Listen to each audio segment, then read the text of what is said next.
Skincare and business hot takes of the week. Why is so much money going into funding AI startups? I understand that's what's hot. No problem with AI. I think it can be used in a lot of cool ways and we're finding out more ways. But if you are purely an AI startup, like the costs are not that high.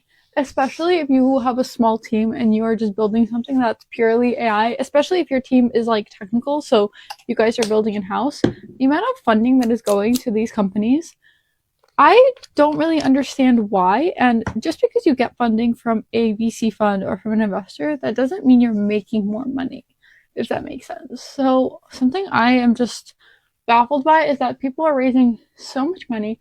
I understand if you need it to scale or if you have a product where you genuinely need money to build something. But I feel like a lot of these companies are not, and they are just raising money for the sole purpose of raising money. However, if you have a working product, I literally think that you should just focus on customer acquisition.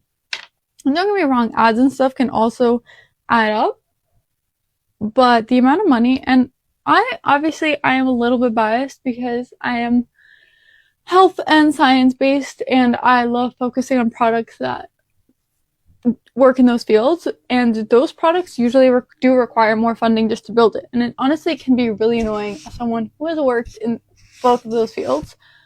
But like, why are we not putting more money there? And I also get it because it's risky. But I really think that we need to fix our style of funding because I feel like we're gonna have such a big crash of all these AI companies, and we're already seeing that happen. Because when you're raising that much money and you don't have like the revenue projections to support it, or maybe all you have is revenue projections and you don't have actual customers. So that is a legitimate hot take that I am so curious about if anyone feels the same way. Let me know.